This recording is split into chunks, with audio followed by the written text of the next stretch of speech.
بسم اللہ الرحمن الرحیم الحمدللہ رب العالمین والصلاة والسلام علی سیدنا مولانا محمد سید الاولین والآخرین وعلی آلہ واصحابہ اجمعین، اما بعد۔ سورہ بنی اسرائیل ہم پڑھ رہے ہیں اور آج جو رکوع پڑھیں گے وہ آیت نمبر 41 سے آیت نمبر 52 تک ہے۔ اس رکوع میں وہی کافروں کے ضدی اور ہٹ دھرم طرز عمل کا تذکرہ ہو رہا ہے، اور اللہ تعالیٰ اپنی توحید کے بعض دلائل جو ان کے سامنے رکھے گئے تھے اس کو یاد دلا رہا ہے۔ اعوذ باللہ من الشیطان الرجیم۔ وَلَقَدْ صَرَّفْنَا فِي هَذَا الْقُرْآنِ لِيَذَّكَّرُوا وَمَا يَزِيدُهُمْ إِلَّا نُفُورًا۔ قرآن مجید میں جو توحید کے دلائل بار بار بیان کیے گئے، مختلف انداز سے بیان کیے گئے، اس کا ذکر کرتے ہوئے اللہ تعالیٰ فرماتا ہے کہ ہم نے اس طرح سے ہماری توحید کے دلائل بار بار اور مختلف انداز سے بیان کیے، تو اس کا مقصد یہ تھا کہ یہ لوگ نصیحت حاصل کریں، ان کو سمجھ میں آئے کہ حق کیا ہے، چونکہ یہ باطل کے اندھیروں میں غرق ہیں، ان کو حق کی کوئی خبر نہیں ہے، تو ان کو حق بتانے کے لیے مختلف انداز سے، مختلف طریقوں سے توحید کے دلائل بیان کیے جاتے رہے۔ اور ظاہر بات ہے جب اس کا مقصد یہی ہے کہ وہ نصیحت حاصل کریں، تو یہ نصیحت حاصل کریں گے تو پھر ان کو اس کا فائدہ ہوگا۔ وما یزیدہم الا نفورا، لیکن ہوا کیا، ان لوگوں نے نصیحت حاصل کرنے کے بجائے اور ان کی نفرت میں اضافہ ہوا۔ اب یہ جو ان کی نفرت میں اضافہ ہوا، اس کی وجہ یہ ہے کہ جن کو نصیحت قبول کرنا تھا، جن کے دلوں میں سرکشی یا خباثت نہیں تھی، اگرچہ کہ وہ گمراہی کے راستے پر جا چکے تھے، لیکن خباثت اور سرکشی کا نہ ہونا ان کو ہدایت کے راستے پر لانے کا موجب ہوا۔ لیکن یہ لوگ جو حق کو سمجھنے کے لیے تیار نہیں تھے، یا حق ان کو سمجھ میں نہیں آ رہا تھا، انہوں نے اگر حق کے سمجھے جانے تک کا انتظار کرتے تو شاید ان کو بھی ہدایت مل جاتی، لیکن انہوں نے انتظار کرنا ضروری نہیں سمجھا، سوچنا اور غور و فکر کرنا ضروری نہیں سمجھا۔ انہوں نے بدتمیزیاں کی، گستاخیاں کی، اور ایسے کلمات استعمال کیے، ایسی باتیں کی کہ اس کی وجہ سے ان کے دل سخت ہو گئے۔ تو جب دل سخت ہو جاتا ہے تو اچھی بات بھی قابل نفرت دکھائی دیتی ہے، اور انہوں نے ایسے ہی کیا، اور جیسے جیسے اچھی بات ان کے سامنے بیان کی جاتی رہی، ویسے ہی ان کی نفرتوں میں اور اضافہ ہوتا گیا۔ دیکھیے، بڑے لوگ جب ہوتے ہیں، آپ نے دیکھا ہوگا کہ بڑے لوگوں کی جب تعریف کی جاتی ہے یا ان کی عظمت اور ان کے مقام کا اظہار کیا جاتا ہے، تو جو کچے رہتے ہیں وہ مضبوط ہو جاتے ہیں، جو کچی عقیدت کے، کچے ایمان کے رہتے ہیں، اس سے ان کی عقیدت، ان کا عقیدہ اور مضبوط ہو جاتا ہے۔ لیکن جو سرکش ٹائپ کے ہوتے ہیں، ان کے عقیدے، ان کے ایمان میں تقویت حاصل ہونے کے بجائے ان کی سرکشی اور ان کا کفر اور بڑھ جاتا ہے، ضد میں آ جاتے ہیں۔ ان لوگوں کے ساتھ بھی ایسے ہی ہوا۔ قرآن ان کی ہدایت کے لیے بار بار دلائل پیش کرتا جا رہا تھا، لیکن جیسے جیسے ایک دلیل ان کے سامنے آتی جا رہی تھی، ان کی نفرت اور بڑھتی چلی جا رہی تھی۔ قُلْ لَوْ كَانَ مَعَهُ آلِهَةٌ كَمَا يَقُولُونَ إِذًا لَابْتَغَوْا إِلَىٰ ذِي الْعَرْشِ سَبِيلًا۔ تو اے نبی، آپ ان سے فرمائیے کہ اللہ کے ساتھ اگر کوئی اور خدا ہوتے، جیسے کہ یہ لوگ کہتے ہیں، تو پھر سارے خدا مل کے ایک اللہ کے خلاف کیوں ایک مارے کا نہیں چھڑ دیتے؟ جو عرش کا مالک ہے وہ تو اکیلا ہے نا، اور تمہارے خدا تو کئی زیادہ ہے، تو کئی زیادہ مل کے ایک محاذ بنائیں۔ عرش کا مالک جو خدا ہے وہ ایک ہے، اور ان لوگوں کے جو گھڑے ہوئے خدا ہیں وہ کئی زیادہ ہیں۔ تو جب آپ یہ سمجھتے ہیں کہ خدا کئی زیادہ ہیں، تو آپ کے پورے خداؤں سے کہو کہ پورے مل کے ایک محاذ بنائیں، اور پھر اس خدا کے خلاف کچھ کارروائی کریں۔ کیوں نہیں کرتے پھر؟ سبحانہ و تعالی عما یقولون علوا کبیرا۔ لیکن یہ اللہ کے بارے میں جو باتیں بولتے ہیں، یہ اللہ کے مقابلے میں کسی اور کو خدا کے طور پر پیش کرتے ہیں، اس سے کچھ فرق پڑنے والا نہیں ہے۔ اللہ تعالیٰ اتنا بلند ہے اور اتنا پاک ہے کہ ان باتوں سے اللہ کو کوئی فرق نہیں پڑتا۔ یہ لوگ چاہے کچھ بھی کہتے رہیں، چاہے کوئی بھی کام کرتے رہیں، اللہ تعالیٰ کو اس سے کوئی فرق پڑنے والا نہیں ہے۔ وہ بہت پاک ذات ہے اور بہت برتر و بالا ہے۔ تسبح لہ السماوات السبع والارض ومن فیہن، اور اتنا بڑا ہے، اتنا اعلیٰ مقام کا حامل ہے، ایسی بڑی ہستی، ایسی بڑی شان ہے کہ اسی کی پاکی بیان کرتے رہتے ہیں ساتوں آسمان، اسی کی پاکی بیان کرتی ہے زمین، اور اسی کی پاکی بیان کرتے ہیں جو کچھ بھی آسمان اور زمین میں ہے سب۔ اب ان کا کوئی وجود ہی نہیں ہے پھر اس کے سامنے۔ وَإِن مِّن شَيْءٍ إِلَّا يُسَبِّحُ بِحَمْدِهِ وَلَٰكِن لَّا تَفْقَهُونَ تَسْبِيحَهُمْ، اور کائنات میں کوئی چیز بھی ایسی نہیں ہے جو اللہ کی پاکی بیان نہ کرتی ہو اس کی تعریف کرتے ہوئے، کوئی چیز بھی نہیں ہے ایسی۔ اللہ نے پیدا ہی نہیں کی ایسی کوئی چیز کہ جو اللہ کی تعریف بیان نہ کرے، پاکی بیان نہ کرے۔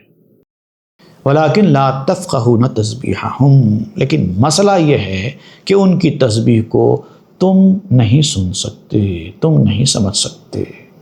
اب یہ قصور تمہارا ہے کہ جو چیز اللہ کی پاکی بیان کر رہی ہے اگر تم اس کو نہیں سن پا رہے ہو، نہیں سمجھ پا رہے ہو، تو اس چیز کا قصور نہیں ہے، یہ تمہارا ہے، یہ تمہاری کمی ہے۔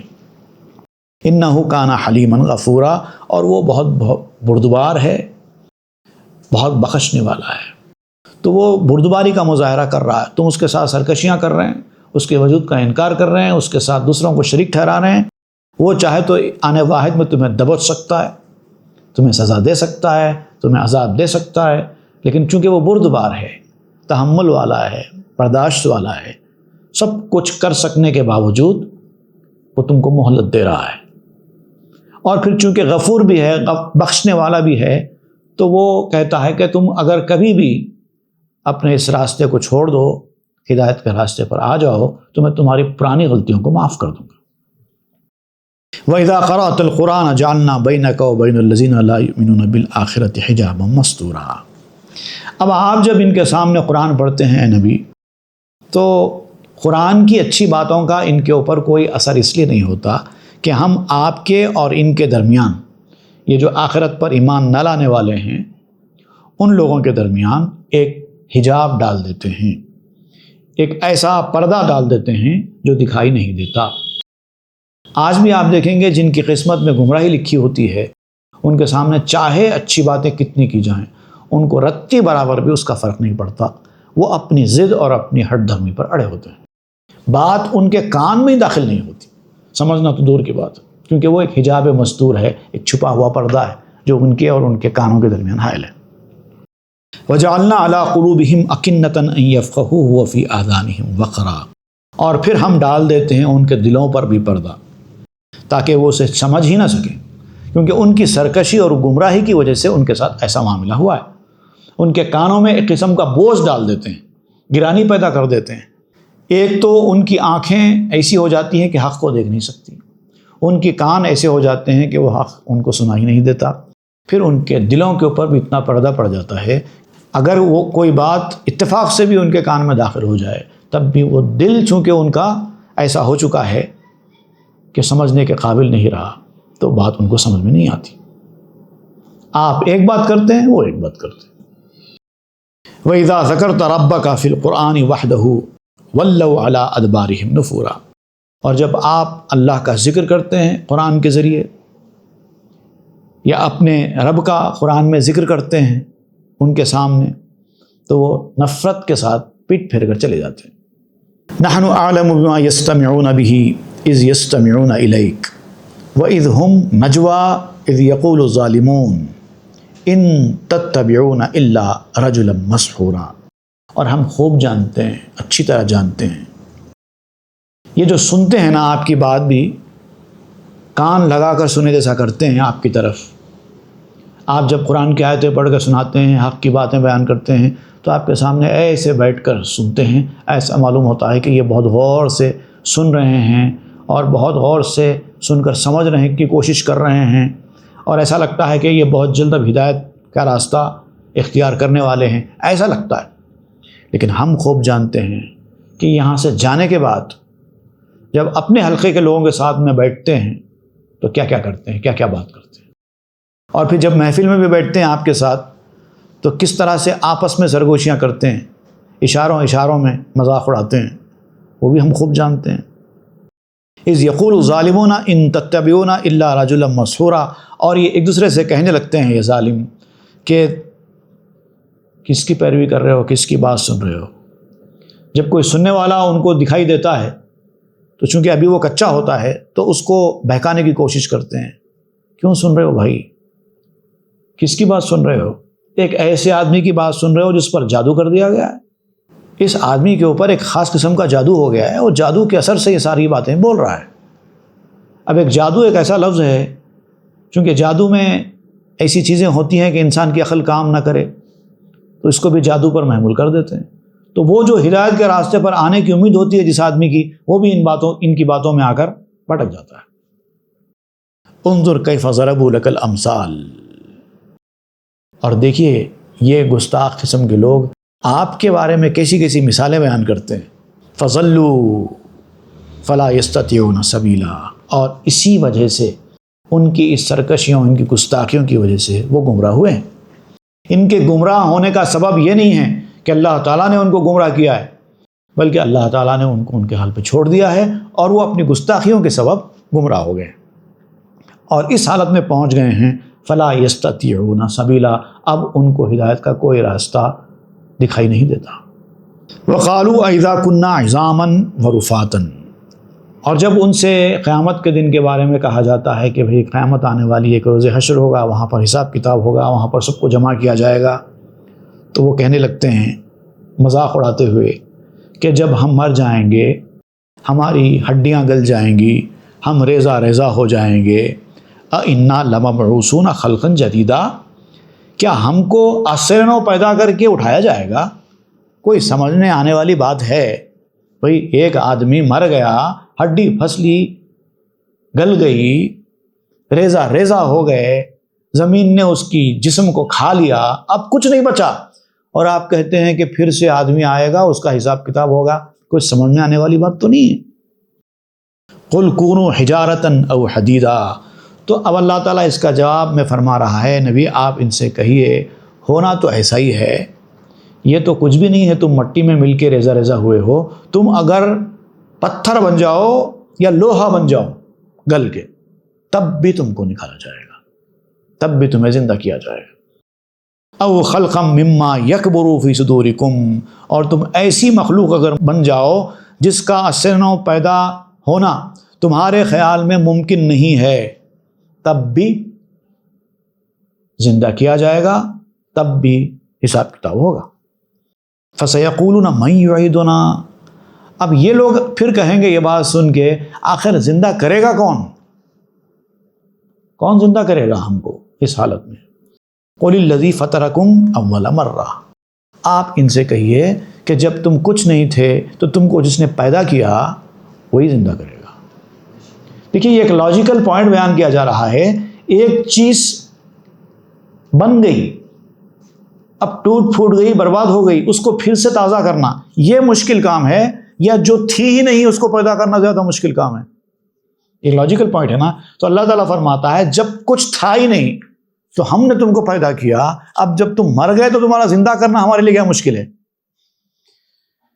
فَسَيُنْغِزُونَ إِلَيْكَ رُؤُوسَهُمْ وَيَقُولُونَ مَتَاهُ، اور جب یہ بات کہی جاتی ہے تو پھر آپ کی باتیں سن کر حیرت سے اپنے سروں کو ہلائیں گے، ایسا ہو ایسا،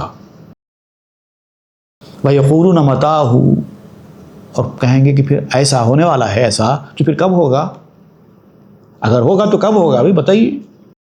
قُلْ عَسَىٰ أَن يَكُونَ قَرِيبًا، آپ صرف اتنا کہیے کہ وہ وقت زیادہ دور نہیں ہے، قریب ہی ہے، کیونکہ جب تم مر جائیں گے تو مرنے کے بعد تو سیدھا اسی میدان میں اٹھنا ہے، تو تمہارے لیے تو قریب ہی ہے، تمہارا جو آخری وقت ہے وہی تمہارے قیامت کا دروازہ ہے۔